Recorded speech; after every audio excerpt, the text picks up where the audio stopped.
तो भाई लोग, तुमने इसके फर्स्ट एपिसोड में क्या ही बकचोदी पे लिए कमेंटों में। उसको पढ़कर मुझे ये तो पता चल चुका है कि ये वाली सीरीज ना चलने वाली है। फिर भी मैं इसको ट्राई कर रहा हूँ। अगर इस पे व्यूज आए तो मैं इसको कंटिन्यू करूंगा, वरना ये सीरीज आए बाढ़ में। तो अब मैंने भी इस वीडियो के अंदर बकचोदी पेल लिए, तो अब जल्दी से मियां खलीफा का नाम लेकर इस वीडियो को करते हैं स्टार्ट। जय मियां खलीफा। जैसा की लास्ट एपिसोड में देखा था, यंग मिस जिन को अपनी फैमिली को बचाने के लिए बोलती है और उसके बदले में वो कुछ भी करने के लिए तैयार होती है। जिन यंग मिस का हाथ पकड़कर बोलता है, तुम चिंता मत करो, मैं तुम्हारी हेल्प जरूर करूंगा। ऐसे तो मैं रिस्क घंटा भी नहीं लेता, लेकिन पिछली बार तुमने मेरी हेल्प की थी, इसलिए तुम्हें पे बैक करने के लिए मैं तुम्हारी हेल्प करूंगा। ये बोलकर जिन पीछे की तरफ घूम जाता है और जहाँ से वो हेवनली लाइटनिंग आ रही थी, जिन जंप करके वहां पर चला जाता है। जिन उस हेवनली लाइटनिंग के अंदर जाकर बोलता है, ओए हेवनली लाइटनिंग, मुझ पर अटैक करो, मैं यहाँ पर हूँ। जिनको देखकर यान फैमिली के बंदे बोलते हैं कि ये पागल हो चुका है, ये आज बहुत ज्यादा पिटने वाला है। वो सारी की सारी हेवनली लाइटनिंग जिनके ऊपर आकर गिरती है, लेकिन जिनको घंटा भी फर्क नहीं पड़ता। और तभी जिन की तरफ बहुत सारी एनर्जी आने लगती है। जिन अपने सामने की तरफ देखता है तो वहां पर एक बहुत ही सुंदर लड़की होती है, जिसका नाम जेनी होता है। जेनी अपनी एनर्जी से एक बहुत बड़े ड्रैगन को बना लेती है और वो अपने ड्रैगन से जहाँ से वो हेवनली लाइटनिंग आ रही थी वहां पर अटैक कर देती है, जिससे कि वहां पर बहुत ही बड़ा धमाका होता है। और उस धमाके से जेनी के आधे से ज्यादा कपड़े फट जाती हैं, लेकिन जेनी के अटैक से उस हेवनली लाइटनिंग को कुछ भी नहीं होता। जेनी के आधे कपड़ों को फटे हुए देखकर जिनका दिल गार्डन गार्डन हो जाता है और वो बोलता है, ये तो बहुत ज्यादा सुंदर है।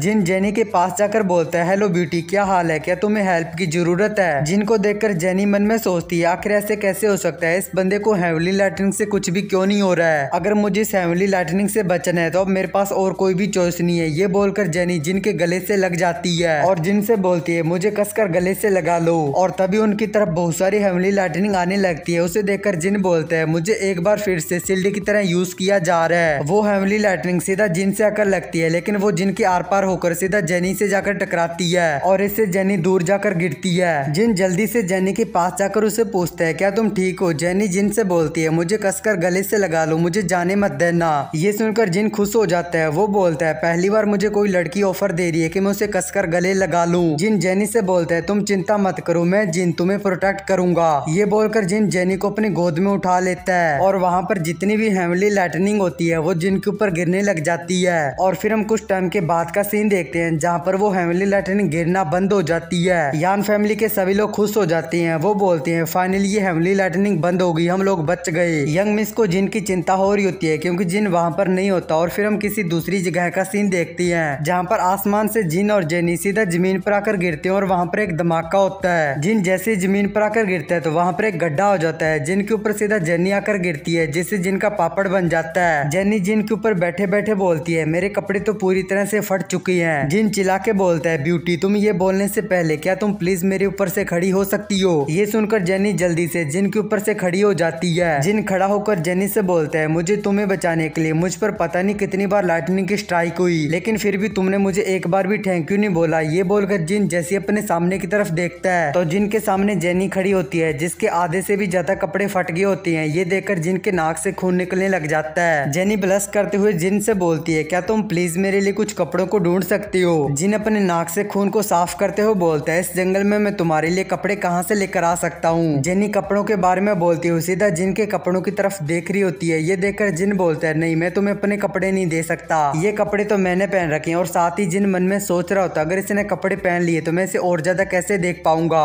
ये सुनकर जेनी बहुत ही ज्यादा क्यूट सा फेस बनाती है और वो जिन से बोलती है, क्या तुम मुझे ऐसे ही कपड़ों में देखना चाहती हो। जेनी को देखकर जिन मन में सोचता, आखिर ये मुझे इस तरह से क्यों देख रही है। इसे क्या लगता है कि अगर ये मुझे इस तरह से देखेगी तो मेरा दिल पिघल जाएगा। कोई बेवकूफी होगा जो अपने कपड़े उतार कर इसे देगा। और फिर हम अगली सीन में देखते हैं कि जिन अपने कपड़े जेनी को दे दिए होती है। जिन जेनी से पूछता कि तुम्हारा नाम क्या और ये हेवनली लाइटनिंग तुम्हें अपना टारगेट क्यों बना रही थी। और फिर हम कुछ टाइम के बाद का सीन देखते हैं जहाँ पर जेनी ने जिन के कपड़े पहन लिए होती है। जेनी जिन को बताती है, मेरा नाम जेनी और मैं यहाँ पर एक डीमन टॉम को ढूंढने के लिए आई थी, लेकिन मुझसे गलती से एक ट्रैप ओपन हो गया। ये सुनकर जिन हैरान हो जाता है। जिन जेनी से पूछता, आखिर तुम उसे डीमन टॉम क्यों कह रही हो। जेनी जिन को बताती है कि ऐसा कहा जाता है कि उस डीमन टॉम के अंदर एक डीमन बंद है, इसलिए उसे डीमन टॉम कहा जाता है। जिन जेनी से बोलते हैं, तुम उस डीमन टॉम को ढूंढ रही थी, यानी उसके अंदर कोई ना कोई ट्रेजर होना चाहिए। ये सुनकर जेनी बोलती, हाँ, उसके अंदर एक सीक्रेट हेवनली बुक है जिसके अंदर सुप्रीम गेट का दाऊ है। ये सुनकर जिन हैरान होता है। वो जेनी से पूछता, आखिर वो हेवनली बुक दिखने में कैसी है। तो जेनी जिन को बताती है, वो गोल्डन लाइट से ग्लो करती है और उसके ऊपर एंशिएंट रूइन लिखा हुआ और वो एक स्क्रॉल है। ये सुनकर जिन अपने मन में बोलता है हाँ वो गोल्डन लाइट से ग्लो करता है और उसके ऊपर एंशिएंट रुइंस भी लिखा हुआ है और वो एक स्क्रॉल भी है। ये बोलकर जिन अपने मन में हैरानी से बोलता है ये तो वही बुक है जो मेरे माइंड के अंदर है। ये बोलकर जिन अपने सिर के ऊपर एक फॉर्मेशन बना लेता है और जिन मन में सोचता आखिर मुझे देखने दो इस फैमिली बुक के अंदर क्या है। और जिन जेनी से झूठ बोल देता है कि मुझे इंटरनल चोटें लगी हुई हैं इसलिए मुझे रेस्ट करने की जरूरत है। ये बोलकर जिन वहीं पर बैठ जाता है और वो कल्टीवेट करने लग जाता है। जेनी जिन को देखकर बोलती है ये बंदा कुछ अजीब है। जिन कल्टीवेट करते करते अपने माइंड के स्पिरिचुअल वर्ल्ड के अंदर चला जाता है। वहाँ पर उस गोल्डन स्क्रोल को देखते हुए जिन बोलता है ये फैमिली बुक तो एक कल्टीवेशन टेक्निक है, चलो इसे ट्राई करके देखते हैं। ये बोलकर जिन उसे कल्टीवेट करने लग जाता है और स्पिरिचुअल की को एब्जॉर्ब करने लग जाता है। जेनी जिन को देखकर उसे एक जोरदार थप्पड़ मारती है और जेनी जिन से बोलती है तुम स्पिरिचुअल रिलम के अंदर हो फिर भी तुम्हारी स्पिरिचुअल की को एब्जॉर्ब करने की जो स्पीड है वो इतनी ज्यादा स्लो है। ये सुनकर जिन भी हैरान हो जाता है। जेनी जिन को समझाती है कल्टीवेशन हमारी बॉडी को टेम्पर करने का एक रास्ता है, तुम स्पिरिचुअल की को एब्जॉर्ब करके अपनी बॉडी को स्ट्रॉन्ग और भी ज्यादा शुद्ध बना सकते हो। जेनी की ये सब बातें जिनके एक कान से निकलकर दूसरे कान से निकल रही होती है, यानी कि जिनको कुछ भी समझ में नहीं आ रहा होता है। जेनी जिन से पूछती है जिन क्या तुम्हें समझ में आ गया? जिन उससे बोलता है नहीं मुझे घंटा भी समझ में नहीं आया। ये सुनकर जेनी को बहुत ज्यादा गुस्सा आता है। वो जिन का कान खींचकर उससे बोलती है तुम्हें अपनी बॉडी और स्पिरिचुअल की को टेम्पर करने के लिए ये सीखना होगा कि अपनी बॉडी के अंदर स्पिरिचुअल की को एब्जॉर्ब कैसे करती है। ये सुनकर जिन बोलता है ठीक है मैं समझ गया। जेनी अपने सिर के ऊपर हाथ मारकर बोलती है इसे तो कल्टीवेशन के बारे में बेसिक सी भी बातें पता नहीं है, पता नहीं ये स्पिरिचुअल रिलम के अंदर कैसे चला गया। जिन बोलता है ऐसा इसलिए है क्योंकि मैं एक जीनियस हूँ। जेनी बोलती है जब मैंने स्पिरिचुअल रिलम के अंदर एंटर किया था तो वहाँ पर नो एश्योरेंस थे, अगर तुम 3 को भी कर लो तो तुम्हारे लिए काफी है। और फिर जिन वहीं पर बैठकर स्पिरिचुअल की को एब्जॉर्ब करने लग जाता है। उसकी स्पीड पहले से काफी ज्यादा बढ़ जाती है। उसे देखकर जेनी बोलते है ये इतना भी ज्यादा बुरा नहीं है, लेकिन तभी जेनी अपने सामने देखकर हैरान हो जाती है। जिनकी जो स्पिरिचुअल की को एब्जॉर्ब करने की जो स्पीड होती है वो बहुत ज्यादा बढ़ जाती है। उसको देखकर जेनी हैरानी से बोलती है ये तो 10 रेसोरेंस है, आखिर ऐसे कैसे हो सकता है, इसकी तो लिमिट ही न होती, आखिर तुमने ऐसे कैसे किया। ये सुनकर जिन बोलता है मैंने तुमसे पहले ही कहा था ऐसा इसलिए क्योंकि मैं एक जीनियस हूँ। और तभी जेनी अपनी चमकती हुई आंखों से जिन के ऊपर जंप लगा देती है। जिन बोलता है मैं एक शादीशुदा आदमी हूँ, आखिर तुम मेरे साथ क्या करना चाहती हो। जेनी बोलती है मैं चाहती हूँ कि तुम मुझे अपना मास्टर मान लो। ये सुनकर जिन सोचने लग जाता है कि एक टीचर और स्टूडेंट के बीच में रिलेशन कैसा होगा। जिन जेनी से बोलता है तुम्हारा टेस्ट तो काफी ज्यादा अजीब है, लगता है कि तुम्हें टीचर और स्टूडेंट के बीच में रिलेशनशिप रखना ज्यादा पसंद है। ये सुनकर जेनी को गुस्सा आ जाता है। वो जिन को थप्पड़ मारते हुए बोलती है आखिर तुम क्या बकवास कर रही हो, ठीक है अब से हम टीचर और स्टूडेंट नहीं है, इसके बजाय हम भाई बहन का रिलेशन रखेंगे। और मैं तुम सभी को बता देता हूँ कि चाइना में भाई बहन कुछ भी नहीं होता जब तक कि वो उसकी रियल बहन नहीं है। अगर वो कोई दूसरी लड़की है तो चाइना में उसको बहन बोलकर भी पेल देती है। जेनी की बात को सुनकर जिन उसके पैर को पकड़कर बोलता है भाई बहन का रिश्ता मुझे बहुत ज्यादा पसंद है, मैं हमेशा के लिए तुम्हारा भाई बनना चाहता हूँ। जिन को ऐसा करते हुए देखकर जेनी को बहुत ज्यादा गुस्सा आता है। जेनी जिन को एक जोरदार पंच मारती है और जिन को आसमान में उड़ा देती है। इसके बाद हम रात का सीन देखते हैं जहाँ पर जेनी बैठकर कल्टीवेट कर रही होती है और जिन वहाँ पर आराम से पढ़कर आसमान में देख रहा होता है। जिन अपने मॉम डैड को याद करते हुए बोलता है मॉम डैड मुझे आपकी बहुत ज्यादा याद आ रही है। ये सोचकर जिन जेनी से पूछता है जेनी क्या कोई पहले इंसान इस गैलेक्सी से बाहर गया है। ये सुनकर जेनी बोलती है हाँ ऐसा कहा तो जाता है कि कोई इंसान इस गैलेक्सी से बाहर गया था, लेकिन मुझे लगता है कि वो सिर्फ एक मिथ है, तुम्हें इसके बारे में ज्यादा नहीं सोचना चाहिए, तुम्हें बस अपनी कल्टीवेशन के ऊपर ध्यान देना चाहिए। जिन खड़ा होकर बोलता है जेनी देख लेना मैं एक दिन इस गैलेक्सी से बाहर जाकर अपने घर पर वापस चला जाऊंगा। इसके बाद हम अगले दिन नदी के किनारे एक जहाज का सीन देखते हैं जहाँ पर जिन और जेनी पौधों में छुपकर उस जहाज को देख रहे होते हैं। जेनी उस जहाज को देखकर बोलती है ये एक मर्चेंट यानी कि एक बिजनेस वाला जहाज है, लेकिन मुझे नहीं पता ये किस फैमिली का है। दूसरी तरफ हमारा हीरो जिन जेनी के बड़े बड़े विचारों को देख रहा होता है और उसके नाक से खून निकल रहा होता है। जिन बोलता आखिर उस जहाज को किसको पड़ी है, सबसे पहले तो मुझे जेनी के लिए कपड़े लाने दो वरना मैं नाक से खून निकलने के कारण ही मर जाऊंगा। ये बोलकर जिन बहुत ही स्पीड से उस जहाज के अंदर चला जाता है और फिर हम आधे घंटे के बाद का सीन देखते हैं। जेनी बोलती है आधा घंटा हो चुका है, आखिर जिन वापिस क्यों नहीं आया, क्या वो किसी प्रॉब्लम में है। और तभी जेनी को वहाँ पर कुछ आवाजें सुनाई देती है। जेनी अपने सामने की तरफ देखती है तो वहाँ से जिन भागकर आ रहा होता है। जिनके हाथ में कुछ कपड़े होते हैं और उसके पीछे काफी सारे लोग जिनको मारने के लिए आ रहे होते हैं। जिनके पीछे वाले लोग बोलते हैं जल्दी से उस चोर को पकड़कर मार दो, उसने हमारी यंग लेडी के कपड़े चुराए हैं। जिन सीधा भागते हुए जेनी के पास आ जाता है, वो जेनी को भागने के लिए बोलता है। जिनको अपने पास आते हुए देखकर जेनी भी हैरान होती है। जेनी बोलती है ये तो बहुत बड़ा बेवकूफ है। जिन सीधा जेनी के पास आकर रुक जाता है। जेनी जिन से बोलती है आखिर तुमने वहाँ से इतने सारे कपड़े क्यों चुराए। जिन बोलता है ज्यादा बकवास मत करो, जल्दी से कपड़ों को चेंज कर लो। और फिर वो दोनों अपने अपने कपड़ों को चेंज कर लेते हैं। जेनी अपने नए कपड़ों में और भी ज्यादा सुंदर लग रही होती है। जिन उससे बोलता है जेनी तुम सच में काफी ज्यादा सुंदर हो। जेनी जिन से बोलती है मुझे लगता है कि तुम्हें अपने चारों तरफ देख लेना चाहिए, हम प्रॉब्लम के अंदर हैं। जिनके पीछे जो लोग आ रहे होते हैं उनमें से एक लड़की भी होती है जो कि जियांग फैमिली की बेटी जियांग यू होती है। जियांग यू जिन की तरफ इशारा करके बोलती है तुम एक चोर हो। जिन बोलता है हम दोनों तो एक दूसरे को जानते भी नहीं है, आखिर तुम मुझ पर चोरी का इल्जाम क्यों लगा रही हो। ये सुनकर जियांग यू बोलती है आखिर तुम ये क्या बकवास कर रहे हो, ये बात सच है कि तुमने हमारे कपड़े चुराए हैं। जिन बोलता है मिस मुझे लगता है कि तुम मेरे साथ मजाक कर रहे हो, ये कपड़े सच में हमारी यान फैमिली की हैं, तुम झूठ बोल रही हो। जिनकी बात सुनकर जेनी भी मन में सोचती है ये बंदा तो सच में बहुत ज्यादा बेशरम है। इसके बाद ये वाला एपिसोड होता है यहाँ पर एंड।